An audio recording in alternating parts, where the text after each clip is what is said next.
ابھی ہم نے دیکھنا ہے کہ کس طریقے سے زکوٰۃ کا نصاب وہ دیکھنا ہے ہم نے، کہ اب مثلا سونا ہے، ایک آدمی کے پاس کیا ہے؟ صرف سونا ہے. ایک آدمی ہے اس کے پاس صرف سونا ہے. یہ یہاں پہ دیکھیں ہم نے یہاں پہ صرف سونے کو بھر دیا، یعنی ہمارے پاس سونا ہے، چاندی، نقدی، مالی تجارت نہیں ہے. بقیہ تین چیزیں نہیں ہے، ہمارے پاس صرف سونا ہے. تو اب نصاب کیا ہے؟ 7.5 تولہ سونا ہے. 7.5 تولہ سونا ہے. اس کا نصاب کیا ہے؟ 7.5 تولہ.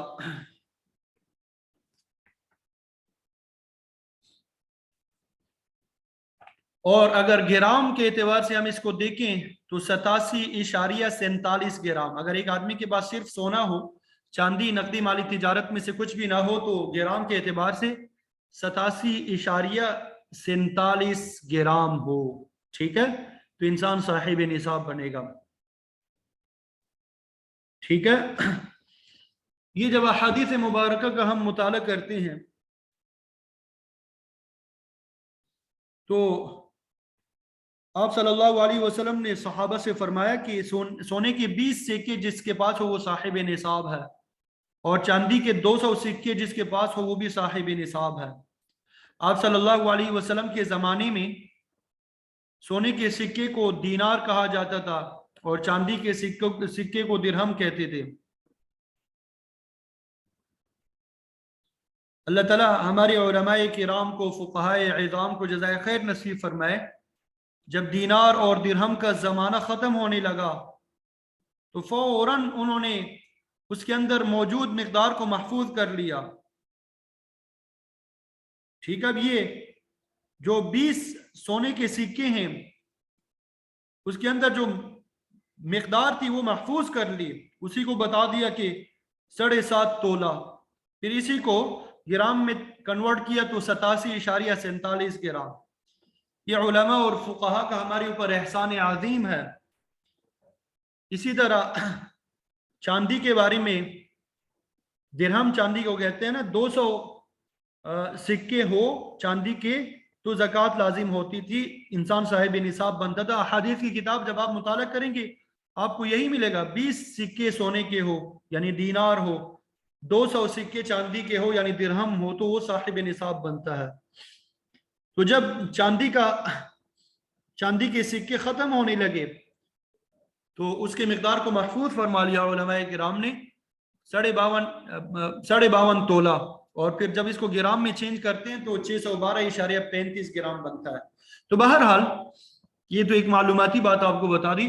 اگر ایک آدمی کے پاس صرف سونا ہو تو اگر اس کی مقدار 7.5 تولہ ہے یا گرام میں 87.47 گرام ہے تو ایسی صورت میں وہ صاحب نصاب ہوگا. جس تاریخ کو اتنی مقدار میں اس کے پاس سونا آئے گا، اگلے سال اسی تاریخ کو اگر اتنا سونا ہے یا اس سے زیادہ ہے تو اس کی وہ زکوٰۃ ادا کرے گا. درمیان میں اگر سونا کم زیادہ ہوتا ہے اس کا اعتبار نہیں ہوتا، پہلے دن کی تاریخ اور سال کے آخری دن کی تاریخ کا اعتبار کیا جاتا ہے. ٹھیک ہے، اسی طرح اگر ایک آدمی ہے اس کے پاس صرف چاندی ہے، سونا بھی نہیں ہے، صرف چاندی ہے، ٹھیک ہے، نقدی بھی نہیں ہے، مال تجارت بھی نہیں ہے، صرف چاندی ہے، تو اگر اس کی مقدار 52 تولہ ہے یا 612.35 گرام ہے تو وہ صاحب نصاب ہوگا. جس تاریخ کو اس کے پاس اتنی مقدار میں چاندی آ جائے وہ صاحب نصاب بن جائے گا. اگلے سال اسی تاریخ کو اس نے دیکھنا ہے کہ اس کے پاس اتنی مقدار میں چاندی ہے یا اس سے زیادہ ہے تو وہ صاحب نصاب ہی رہے گا اور زکوٰۃ ادا کرے گا. اگر اس سے کم ہے تو وہ زکوٰۃ ادا نہیں کرے گا، صاحب نصاب نہیں رہے گا. یہ تو اگر صرف سونا ہو یا صرف چاندی ہو. ٹھیک ہے، اب یہ بقیہ جو 3 صورتیں ہیں یہ مکس ہو کے آ جائیں گے. کوئی سے 2 اموال زکوٰۃ مکس آ جائے، مثلا سونا اور چاندی ایک آدمی کے پاس ہے، نقدی اور مالی تجارت نہیں ہے. ٹھیک ہے، اسی طرح کوئی سے 3 اموال زکوٰۃ آ جائے، مثلا چاندی ہے، ایک آدمی کے پاس چاندی ہے، نقدی ہے، مالی تجارت ہے، سونا نہیں ہے. یا تیسری صورت 4 اموال زکوٰۃ، چاروں آ جائے، سونا بھی ہے اس کے پاس، چاندی بھی ہے کچھ، نقدی بھی ہے اور مالی تجارت بھی ہے. تو ان تینوں صورتوں میں چاندی کی مالیت کا اعتبار کیا جاتا ہے. چاندی کی مالیت کا اعتبار کیا جاتا ہے کہ اگر اس کی مالیت